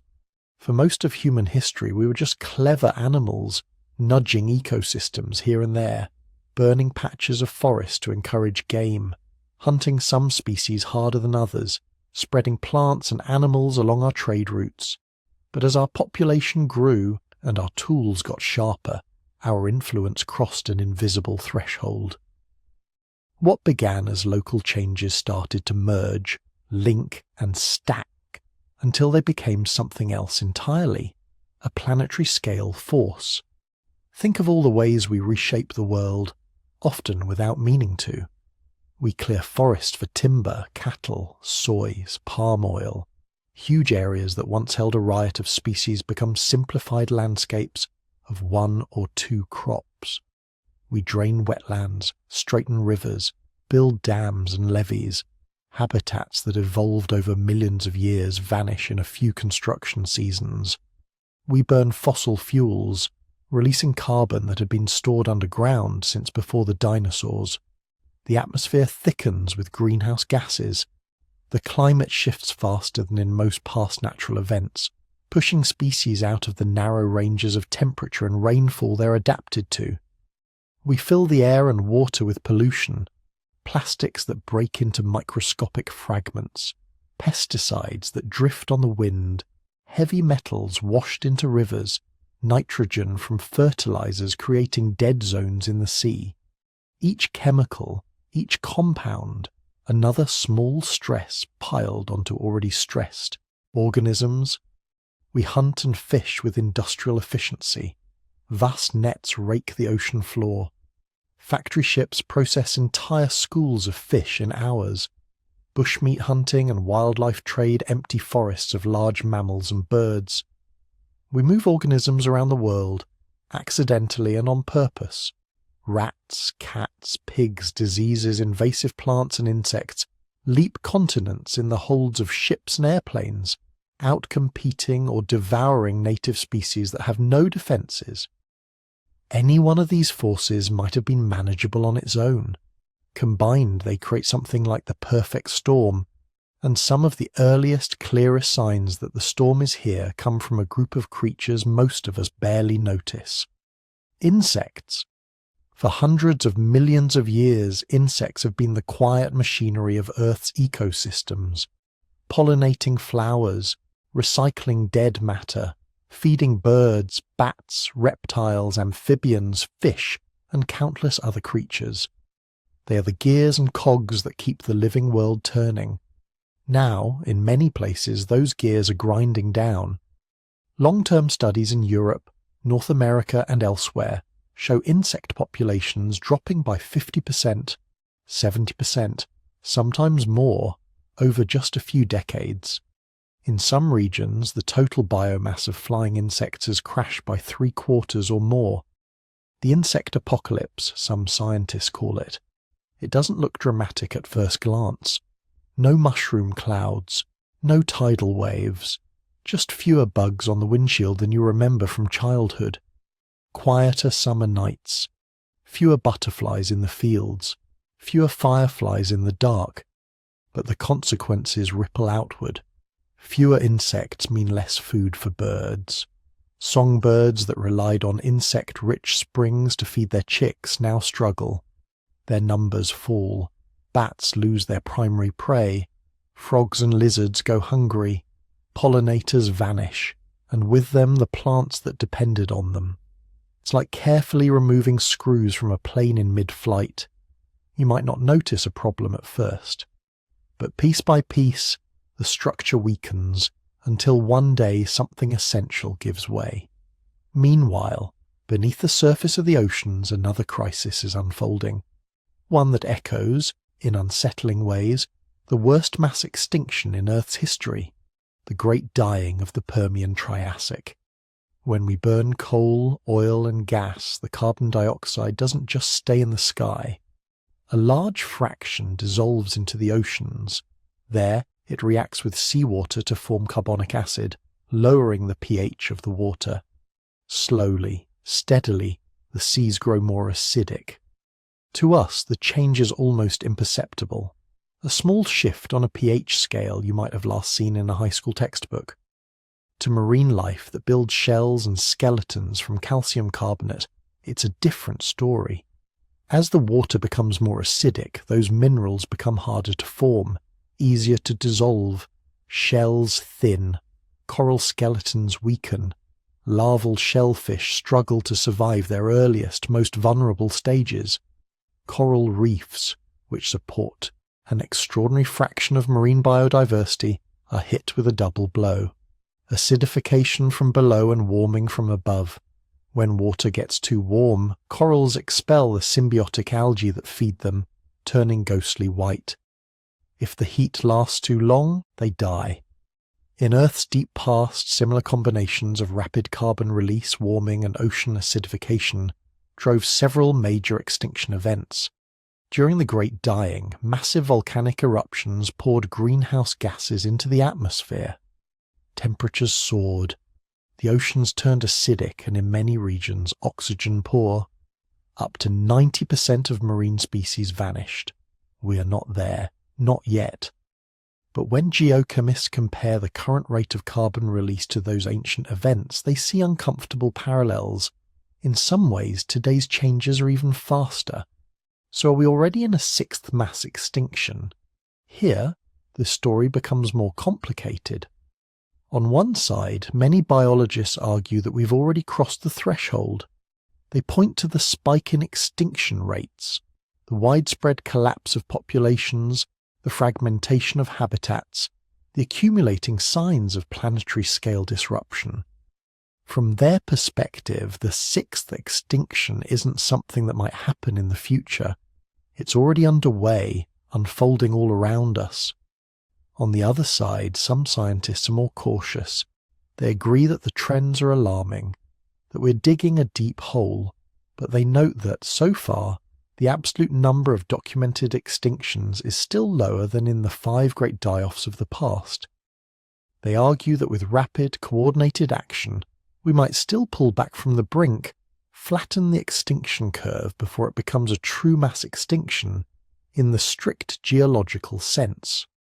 Part of the uncertainty comes from simple ignorance. We don't even know how many species exist on Earth. Estimates range from a few million to tens of millions. Many are small, hidden, poorly studied, insects, fungi, microbes in soil and deep ocean. They can disappear long before anyone notices. So it's possible that we're undercounting the losses, that the sixth extinction is further along than we think. It's also possible that some parts of the living world are more resilient than we fear, able to bounce back if we give them space and time. What's clear is that we are in a narrow window. We can still influence how severe this reset will be, how many branches of the tree of life are pruned, how long it will take for ecosystems to recover, if they ever truly do. And within this unfolding crisis, not all species face the same fate. The most vulnerable tend to share certain traits. They need very specific habitats that are now disappearing. Old-growth forests, coral reefs, intact wetlands. They have small ranges, maybe confined to a single island, mountain range, or river system. They reproduce slowly, have few offspring, invest heavily in each one. Large mammals, big birds, ancient trees, many reptiles and amphibians. These are the species evolution took its time with, polishing them for narrow niches. They shine like rare jewels in the ecological tapestry, but those same specializations make them fragile. Then there are the generalists, the opportunists, the species that can live almost anywhere, eat almost anything, adapt their behavior quickly. Rats, crows, pigeons, cockroaches, Certain weeds, certain fish, certain microbes, and of course, humans. These are the probable winners of a sixth extinction. They thrive in disturbed environments. They ride the wave of human expansion, slip into our cities, farms, landfills, ships, and sewers. If the future belongs to anyone, it may belong to them and to whatever new forms evolve from their ranks in the ages to come. But that future is not entirely written. Unlike the trilobites of the Ordovician, the armoured fishes of the Devonian, or the ferns and reptiles of the Permian, one of the species now driving planetary change is also aware of what it's doing. It can measure extinction rates, model climate futures, map the shrinking ranges of endangered animals in real time. We can name what's happening, we can imagine alternative paths. We're both the asteroid and the only species that can choose to deflect it. Right now, somewhere in a rainforest fragment, a beetle that has never been catalogued is climbing a leaf in the dark. Somewhere on a reef, a tiny coral polyp is trying to build its first shell in slightly more acidic water. Somewhere in the soil, a fungus is weaving threads between roots, still doing the quiet work it has done since before humans existed. They're all playing their parts in a drama that stretches back nearly 4 billion years. Whether we are living through the opening act of a new mass extinction or standing near the edge of a cliff we can still walk away from, that depends more than ever before on the choices of one recently evolved primate, us. And if the past 5 resets have taught Earth anything, it's this. Whatever happens next, the planet will eventually recover. Life will adapt, diversify and flourish again, though it may take millions of years. The real question is not whether Earth will survive the 6th extinction, it's whether we will be part of what comes after. Imagine zooming out from deep time, past the Ordovician seas, the Devonian swamps, the burning deserts of the Permian, the dinosaur forests of the Cretaceous, past the glaciers that nearly erased our own ancestors. Keep zooming out until the entire history of complex life on Earth is a thin film wrapped around a spinning rock. Now zoom back in, to a single century, ours. The other 5 great resets were written by geology and orbital mechanics. Slow shifts in continents, gradual build-ups of carbon dioxide, rare blind accidents from space. They were brutal, but they were simple. One big driver at a time, maybe 2. Climate shifts, volcanism, and impact. This time is different, because for the first time in 4.5 billion years, one species is pulling multiple extinction triggers at once. Your species. Right now, human activity is stacking the deck in a way no asteroid ever could. Think of the known killers from past extinctions, the old executioners of life, and line them up. Rapid climate warming, we're doing that. Ocean acidification, that too. Destruction of habitats on land and sea, every day. Runaway greenhouse gases from thawing permafrost and collapsing ecosystems. We've started that domino line as well. In previous mass extinctions, these forces showed up one at a time, or in slow cascade. This time, they're converging, interlocking, feeding on each other in feedback loops that even Earth's long memory has rarely seen. Take climate. In the Permian, it took tens of thousands of years for volcanic eruptions to pump enough carbon dioxide into the air to heat the planet by 5 or 6 degrees. That was enough to kill around 90% of marine species and most life on land. Today, humans have raised atmospheric CO2 faster than at any point in at least the last 3 million years. In about 150 years, we've done what used to take nature tens of millennia. The graph doesn't slope up, it spikes, almost vertical. Biology has a word for this, rate. Not just how much the world changes, but how fast. Life can survive astonishing transformations if they happen slowly enough. Forests migrate, species shift their ranges, evolution experiments, Winners and losers appear, but the web holds. But when change outruns adaptation, the web tears. Species that can't move quickly enough, can't change fast enough, simply disappear. Corals that need decades to grow die in a single heat wave. Trees that might have moved north over centuries can't uproot in time when the climate of Spain shows up in southern England within one human lifetime. This is the speed factor. The Ordovician seas cooled over hundreds of thousands of years. The late Devonian crisis unfolded in pulses over 20 million years. Even the asteroid that killed the dinosaurs landed on a planet already warmed by slower climate shifts. Our current disruption has gone from zero to global in less than 2 human generations. Most of the carbon that will shape the next 10,000 years was released by people whose grandparents were alive when horses still dominated city streets. The underlying physics hasn't changed, but the tempo has, and life is trying to sprint to keep up with a runaway freight train. Now layer on everything else.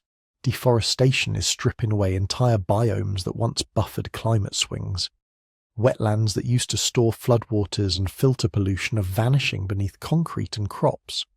The oceans are filling with plastics, heavy metals, and industrial chemicals that didn't exist a century ago, and that no species has ever had to adapt to. Rivers are dammed, deserts are irrigated, mountains are mined from within.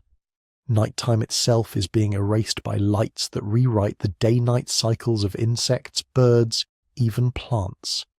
This is no longer just climate change, it is planetary remodeling.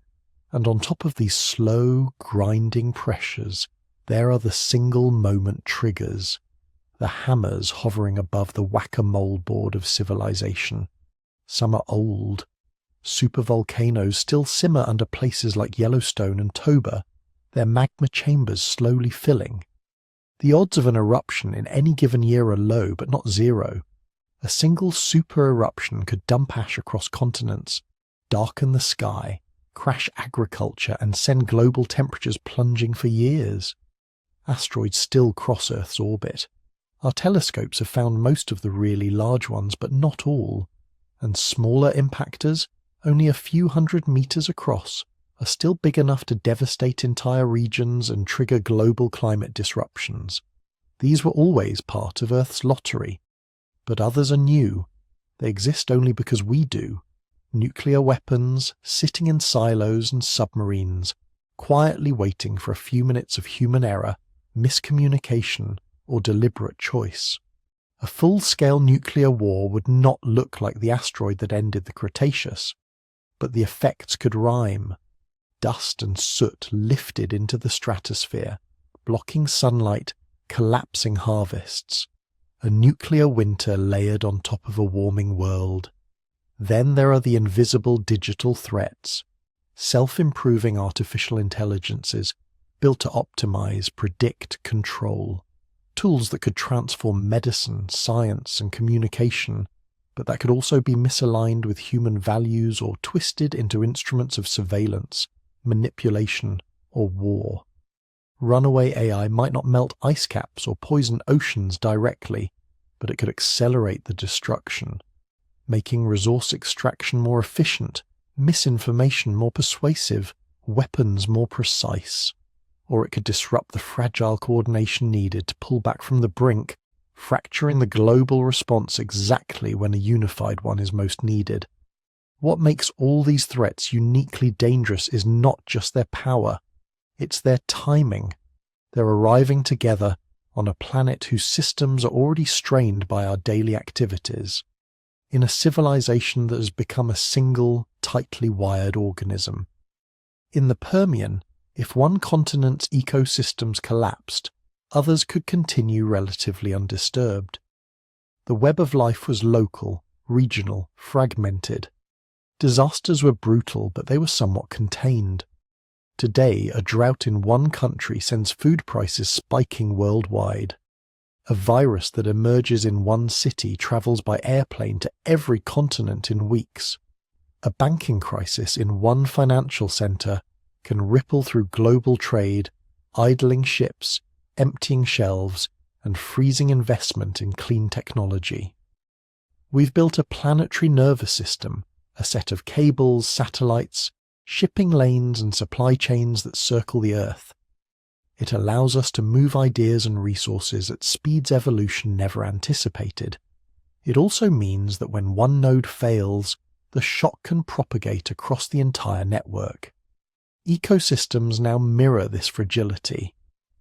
Industrial fishing fleets can wipe out local fish populations thousands of miles from their home ports. Invasive species hitch rides in ship ballast water and airline cargo holds, jumping oceans in a day. Carbon released in one country warms the air in another, melts ice in a third, raises sea levels against the shores of a fourth. In earlier extinctions, Earth systems fell apart over thousands, sometimes millions of years. We are testing whether they can do it in centuries, or less. Consider what a 6-degree warming world would actually mean. Not a gentle, uniform increase like turning up a thermostat, but a violent rearrangement of climate zones, the tropics expanding, the mid-latitudes baking, the polar regions losing their ice and their albedo, their ability to reflect sunlight back to space. At 1.5 to 2 degrees of warming, we already expect more extreme heat waves, stronger storms, rising seas that nibble at coastlines and displace tens of millions of people. At 3 to 4 degrees, many of the world's great breadbaskets become unreliable. Some regions swing from drought to flood, others simply dry out. Wet bulb temperatures, the combination of heat and humidity, begin to reach levels where unprotected humans cannot survive outdoors for more than a few hours. At 6 degrees, enormous regions of the planet could become effectively uninhabitable for humans and for many of the species we depend on. Coral reefs, which support a quarter of all marine life, would be functionally gone. Permafrost would be melting at scale, releasing vast stores of methane and carbon dioxide, amplifying the warming further. The last time Earth was even close to this hot, there were no ice sheets at the poles. Sea levels were tens of meters higher. Forests grew in what is now the Arctic. The difference then was time. Ecosystems had millions of years to adjust and reorganize. In our scenario, they wouldn't. The oceans would be warmer, more acidic, more stratified. Oxygen-poor dead zones would spread. On land, the pattern of a life-giving rainfall would shift beyond recognition. The insects that pollinate crops, the microbes that build soil, the fungi that knit forests together, many of them would be pushed past their limits. Some researchers have tried to capture this unfolding crisis in a single phrase: biological annihilation. In 2017, two scientists, Gerardo Ceballos and Paul Ehrlich, published a study looking not just at species extinctions, but at what they called population extinctions, local disappearances of once common animals from parts of their former range. They found that even among species that are technically still with us, many have lost most of the places they once lived. A silent thinning, a great retreat. The paper described it as an ongoing, massive anthropogenic erosion of biodiversity and of the ecosystem services essential to civilization. Translated into simpler terms, we're not just losing rare animals, we are hollowing out the common ones as well. The birds that used to fill the sky, the insects that used to splatter against windshields, the fish that used to swarm in coastal waters. It is as if the orchestra of life is still on stage, but most of the instruments have gone quiet. The violins are playing, but the brass is gone. The percussion section is missing. The music is still technically there, but thin, fragile, out of balance. This is what a mass extinction looks like from the inside. Not a sudden cinematic collapse, but a slow, granular emptying. One local population at a time, one forest, one river, one coral reef after another. When the old mass extinction swept through, the survivors were whoever happened to be lucky, or tough or well placed. They didn't cause the catastrophe, they just endured it. This time, the catastrophe and the survivor are the same. We are both the asteroid and the shrew hiding in its shadow, and that creates one final unprecedented twist. For the first time in Earth's history, the agents driving a mass extinction can understand what's happening while it happens. We can measure the carbon in the atmosphere, trace the thinning of the ozone layer, map the shrinking ranges of species, run computer models of climate futures. We can look back at the Great Dying, at the Ordovician freeze, at the asteroid winter, and recognise the familiar outlines of our own choices. The next reset, if it comes, won't just be another page in geology's long impersonal story. It will be, at least in part, an authored event. A decision made by a species that knows enough to see the cliff edge forming beneath its feet. The question is not just whether Earth can reset itself again. It can. Given time, it always has. The deeper question is whether our civilization, our cities, our languages, our stories will still be here when the new ecosystems take shape, or whether we will instead join the trilobites, the ammonites, the mosasaurs, and the Neanderthals in the quiet archives of deep time.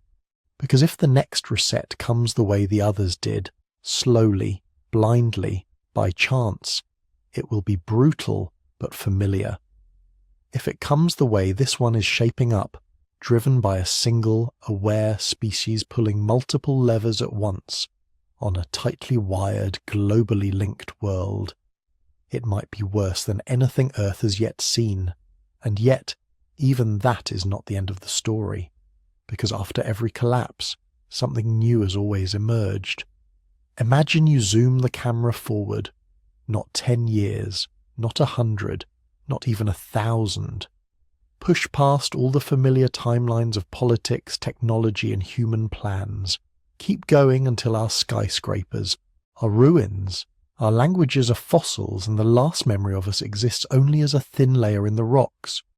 What does Earth look like after us? To answer that, you have to remember what happened after every reset we've already seen. After the Ordovician extinction, when almost all complex life still lived in the sea, the oceans went quiet.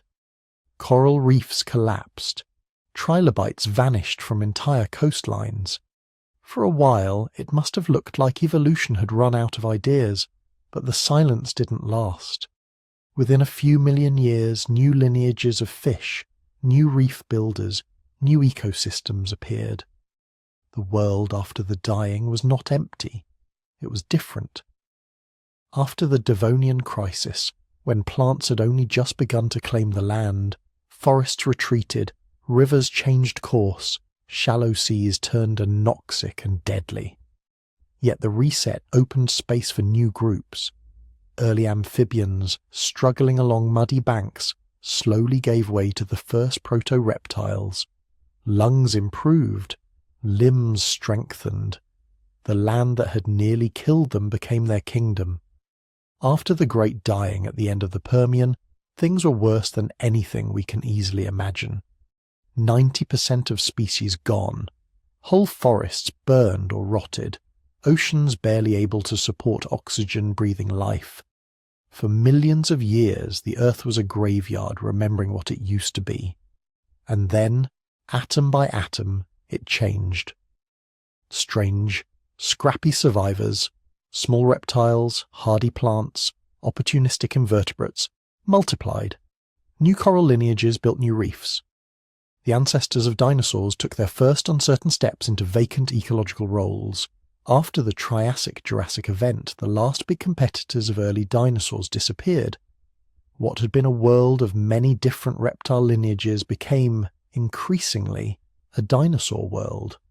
Long-necked sauropods, swift predators, feathered forms that would eventually become birds. The disaster cleared the stage. Evolution filled it with giants. After the asteroid at the end of the Cretaceous, the skies went dark, the forests burned, the seas acidified. The age of dinosaurs ended in fire and ash. but the age of mammals began in the shadows of that same catastrophe. Tiny nocturnal creatures that had spent millions of years living underfoot suddenly had room to expand. Within a few million years, they became whales and bats, horses and primates. They became us. That's the pattern. Not one reset, 5, maybe 6 if you count what's starting now. Each time, life almost ended. Each time, it rebuilt itself into something completely new. So what does that pattern suggest about a world after humans? First, understand this. If we cause a major extinction, we will not take life with us. We will only take our version of it. The forests you know, the birds you recognize, the specific mix of animals and plants and microscopic life that surrounds you, those are historically recent experiments. They are not guaranteed, they are not permanent, but life itself as a process is extremely hard to kill. If humans vanished tomorrow, Earth would begin reorganizing immediately.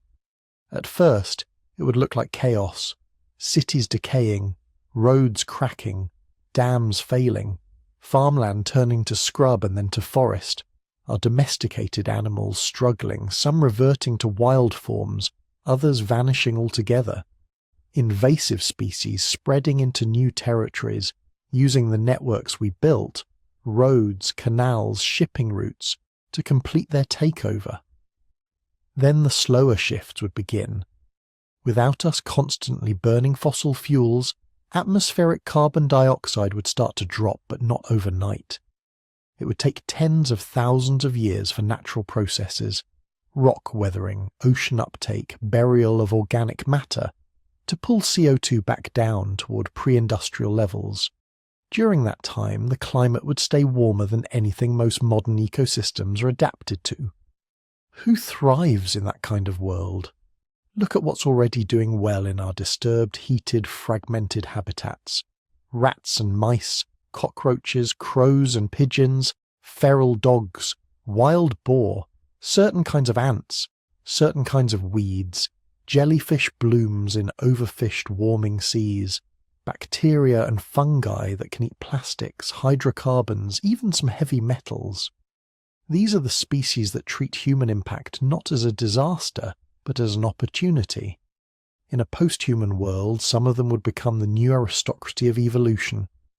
Rats, given enough time and isolation, could diversify into dozens, maybe hundreds of forms. Some might become larger, filling the roles of foxes or small dogs. Others might adapt to life in treetops, or along coasts, or underground. We know this can happen because rodents have already done it many times in Earth's past. Corvids, crows, ravens, magpies are already remarkably intelligent. They use tools, they recognize faces, they teach each other tricks. A world that has lost large mammals but kept forests and scattered ruins might be perfect for an arms race of bird intelligence. Larger, more social, more curious corvids, generation after generation. Octopuses and their relatives possess complex nervous systems and problem-solving abilities. In warmer, human-altered oceans, cephalopods are already increasing in number.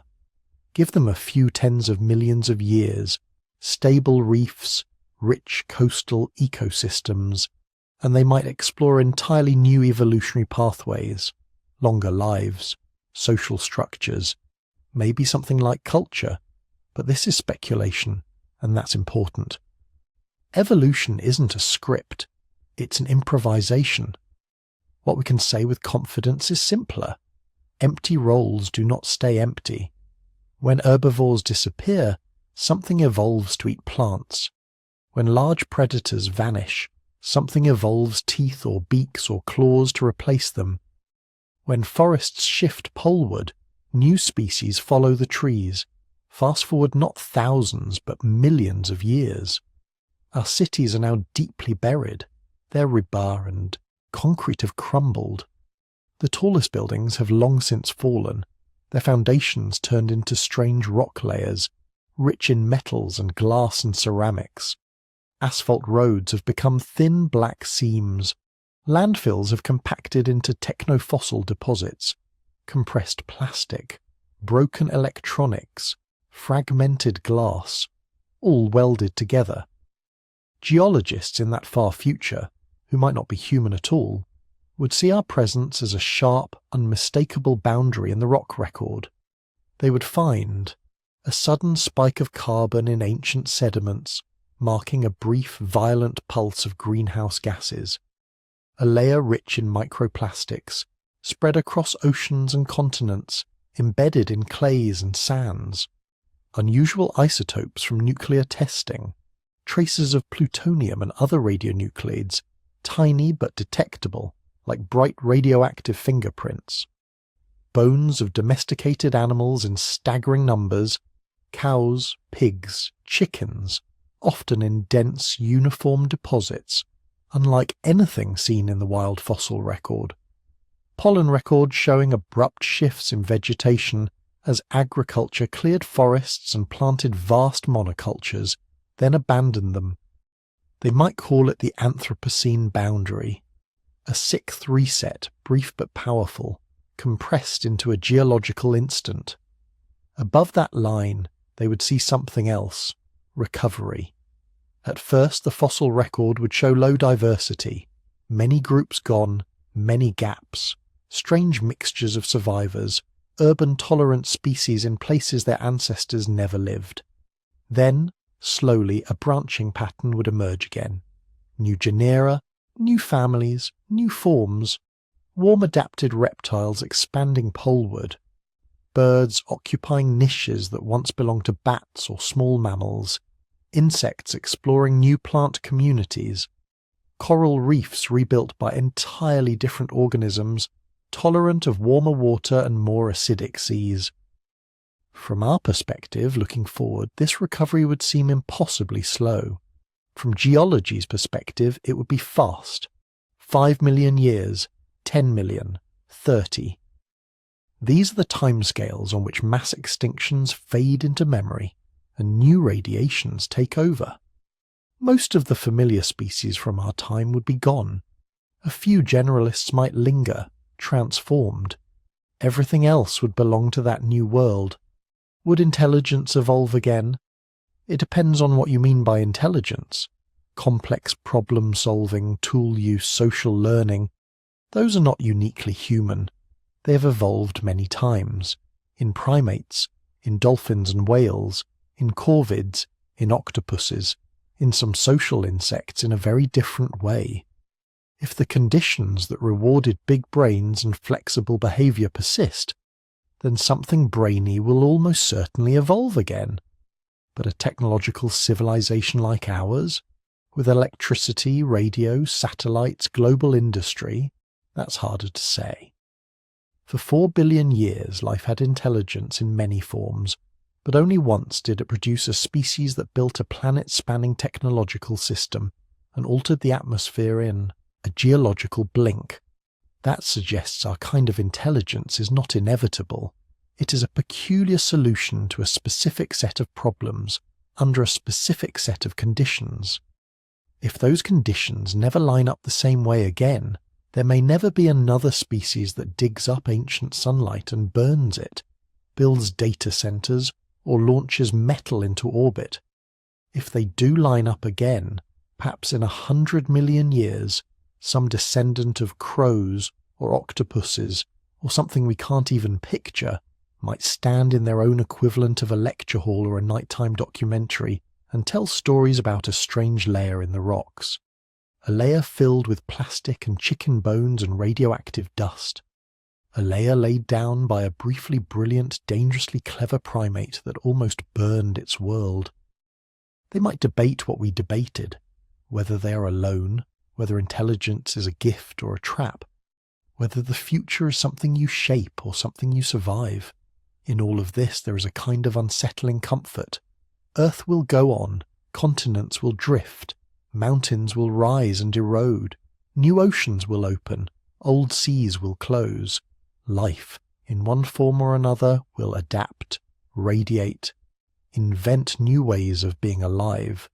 The planet has shrugged off 5 global resets already. It can shrug off a 6th, but that doesn't make our choices meaningless. it makes them more profound. Because while Earth is resilient, this particular version of life is fragile. The specific birds whose songs you know, the forests whose smell you recognize after rain, the coral reefs that exist right now in this exact arrangement of species and colors, the elephants, the whales, the frogs, the pollinating insects, the soil microbes that support our crops, the predators that keep ecosystems in balance. They are the result of hundreds of millions of years of evolution and 5 previous resets. They will not come again in the same way. We stand at a strange intersection in Earth's history.